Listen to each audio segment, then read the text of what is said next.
안녕하십니까. 2021년 6월 10일 최병무 이펙트 시작하겠습니다. 이용구 전 법무부 차관에 대한 운전자 폭행 사건에 대한 경찰의 재조사 결과가 어제 발표가 됐습니다. 그런데 이게 이제 처음부터 끝까지 결국은 자, 운전자 폭행이 명백한데 이것을 누가 단순 폭행으로 바꿔치기 해서 봐줬느냐. 이게 핵심이거든요. 근데 그 부분에 대한 답은 나오지 않았고요. 뭐 윗선 개입 없었다고 합니다. 그러면 그냥 뭐 스스로 둔갑해서 단순 폭행이 됐나요?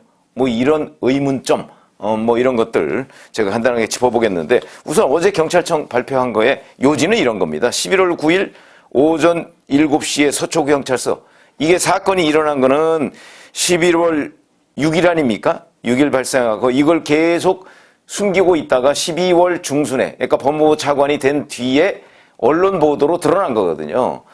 그렇게 됐는데, 그래서 이제 재조사해서 보니까 11월 6일 사건을 11월 9일 오전 7시에 서초서가 생활안전과 소속 D경이라는 사람이 서울경찰청 생활안전계로 내부 메신저로 해서 보고를 했는데, 공수처장 후보로 거론되는 사람이 가해자다, 이렇게 이제 보고를 한 겁니다. 근데 이게 형사과로 안 넘어갔다고 합니다. 그러니까 제대로 보고가 안 됐다, 이런 얘기죠.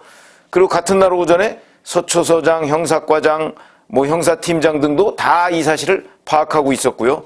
그런데 생활안전계로 그냥 보고가 되고 거기서 끝났다. 이게 이제 그 경찰의 재수사 결과 발표입니다. 그런데 그 과정에서 윗선에서 뭐 외압이나 이런 게 없었다, 이런 거죠. 그러니까 결국은 이 폭행 장면 블랙박스 영상을 보고 그냥 이거를 내사종결, 단순 폭행으로 해서 내사종결 이렇게 처리한 그 경찰 한 명에 대해서만 특수직무유기 혐의로 해서 검찰로 보냈고요. 그 다음에 이용구 전 차관에 대해서는 증거인멸 교사, 뭐 이렇게 해서 이제 그 수사를 마무리했다는데, 자, 이게 이제 뭐가 문제냐. 오늘 아침 동아일보를 보면 내사 종결된 이후에 청와대가 이용구 전 법무부 차관이 이러이러한 일을 범죄를 저질렀다 하는 사실을 알고도 법무부 차관에 임명했다. 이게 이제 어제 발표 내용에 들어가 있습니다. 무슨 얘기냐면 내사 종결된 11월 16일 이후에, 그리고 법무부는 같은 달 9일, 그러니까 11월 9일 이전에 이미 폭행 사건을 인지하고 있었다. 그런데 법무부 차관을 청와대가 임명했다. 이 얘기는 이거 아마 들통 안 날 거야. 결국 이 얘기죠. 그러면 도대체 검증 시스템이라는 게 결국 봐주기였냐? 이제 이런 의문점에 대해서 청와대가 해명을 해야 되는 것이고요. 왜 이 운전자 폭행이라고 하는 것이 그걸 알고서도 법무부 차관에 임명했느냐? 그거는 또 누가 봐준 거냐? 뭐 이런 부분이 이제 의문점으로 등장을 합니다. 뭐 무슨 배짱이냐? 뭐 이렇게 충분히 얘기도 할 수 있죠. 결국 언론에서 이걸 아마 취재 보도하지 못할 거다 하는 확신이 있었거나, 뭐 하여튼 여러 가지 궁금증이 드러나는 대목이고, 그 다음에 또 하나, 이게 1월 달부터 재수사를 시작했는데 어제 발표했습니다. 그러면 이제 4개월 내지 5개월 정도 수사를 한 건데, 과연 이게 이렇게 수사할 사항이냐, 수사할 능력이 이 정도밖에 안 되냐 하는 의문점이 들죠. 왜 그러냐면 그 와중에 또 서초서장 뭐 이런 사람들, 이 수사 라인에 있는 4명의 휴대전화에 대해서는요, 데이터가 이미 일부 삭제가 돼서 그거 복원도 못했다고 합니다. 그런데 뭐 이렇게 수사를 오래 끌었느냐. 결국 이걸 이리 봐줄까 저리 봐줄까 고민하다가 뭐 그냥 꼬리 자르기 한 것 아니냐. 이런 의문점에서 자유로울 수가 없다. 물론 그건 뭐 처음부터 경찰이 이 사건을 뭐 재수사한다, 뭐 다시 들여다본다 할 때부터 충분히 예고된 그런 상황이었다. 뭐 이렇게 판단할 수도 있습니다. 그 다음에 또 하나, 공수처장 후보로 거론되던 사람이 우리 운전자 폭행 사건의 가해자라고 하는데, 이게 어떻게 상부에 제대로 보고가 안 되느냐.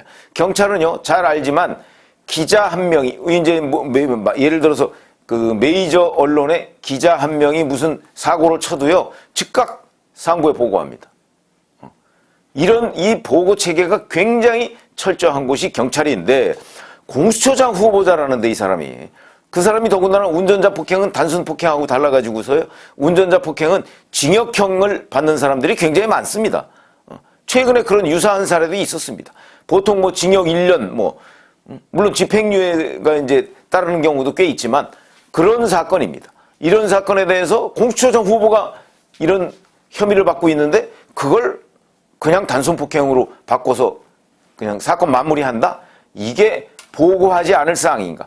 그렇게 해야 된다. 그렇게 했다는 사실조차도 충분히 보고가 돼 있어야 되는데 경찰청 범죄 수사 규칙에도 보면 변호사의 범죄 사건이 발생하거나 접수됐을 경우에는 절차에 따라서 시도 경찰청이나 아니면 경찰청에 내용을 보고해야 한다. 이렇게 돼 있습니다. 그런데 이게 어떻게 생활안전계에서 그냥 서울경찰청 생활안전계 직원한테 내부 메신저로 보고하고 땡 그게 끝이냐 하는 부분에 관해서 아무리 경찰이 뭐라고 설명을 해도 이해할 수 없는 대목이다. 이렇게 말씀을 드릴 수가 있고요. 그 다음에 여기서 이제 가장 핵심이 이겁니다. 현장에 출동했던 서초서의 경찰. 이 사람은 틀림없이 운전자 폭행 혐의라고 서초서에다가 보고를 했습니다. 그런데 나중에 서초서에서 며칠 뒤에 이게 피해자가 처벌을 원하지 않는다 이러면서 단순 폭행 사건 그러면서 내사 종결 이렇게 됐거든요. 아니 처음부터 예를 들어서 이게 단순 폭행 의심 뭐 이런 식으로 해서 보고가 됐는데 그걸 그냥 서초서에서 그냥 그걸 그대로 믿고 아 그래요? 근데 피해자가 뭐 처벌을 원하지 않는다네요. 그러면 그냥 종결 이렇게 했다고 하면 외압 의혹이 없을 겁니다. 그렇죠? 그런데 이거는 처음에 운전자 폭행으로 보고했는데 그것이 서초경찰서에 가서 단순 폭행으로 둔갑을 했단 말이죠.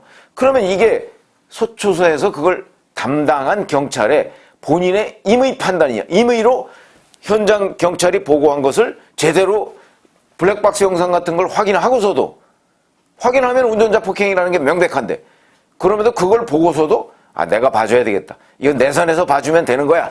이렇게 생각하고 그 사람이 단순 폭행으로 둔갑을 시켜서 봐준 건지 아니면 누군가의 압력을 받고 지시를 받고 그걸 둔갑시켜서 봐준 건지 이 부분이 명확하게 드러나 있지 않고 지금 어제 그 경찰의 발표만 놓고 보면 결국 이 서초서의 경찰 혼자 봐준 것처럼 돼 있습니다.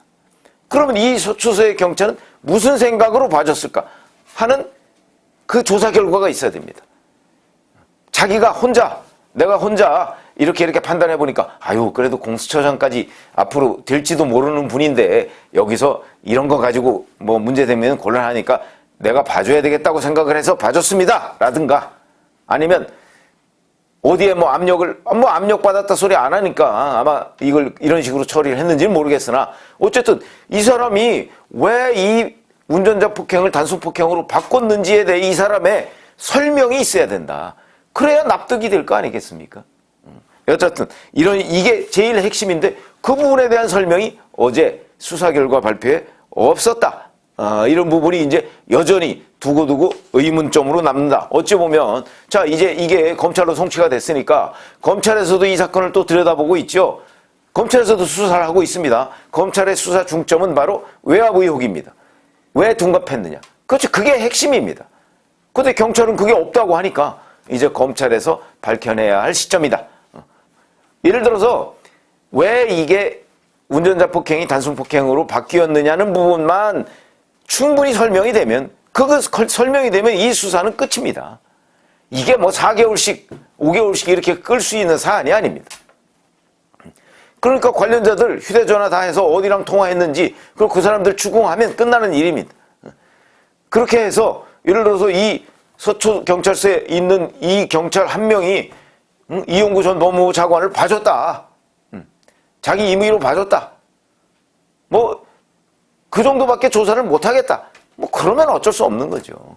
그러나 보통의 일 처리 방식 이걸 봤을 때 그건 납득이 안 된다는 게 이제 그 일 처리 과정을 관찰해온 우리 기자들 또는 뭐 법조계 인사들 이런 사람들의 일반적인 인식이거든요. 도저히 납득이 안 된다 이거는. 아니 그 경찰이 이용구를 봐줘야 할 이유가 어디 있느냐. 그러니까 그 경찰의 진술이 필요하죠. 우리를 납득시키기 위해서는 진술이 필요한 겁니다. 그런데 그 진술은 어저께 나오지 않았습니다. 그리고 전체적으로 보면 마치 그 경찰 혼자 봐준 것처럼 돼 있는데 혼자 판단해서 임의로 판단해서 봐준 것처럼 돼 있는데 정말 그럴까? 그런 부분은 우리가 강력하게 의문을 제기하고 이제 검찰로 넘어갔다고 하니까 검찰에서 이 부분을 중점적으로 들여다보고 일반적인 사람들 내지 일반적인 법조계 인사들이 품고 있는 의문에 대해서 명확하게 규명을 해주지 않으면 이 사건은 별것도 아닌 사건인 것처럼 이렇게 둔갑되는 과정, 이 부분이 대단히 의문점을 남긴 채 그냥 묻히는 사건이 될 수도 있겠다. 이런 생각이 들어서 오늘 말씀을 드렸습니다. 감사합니다.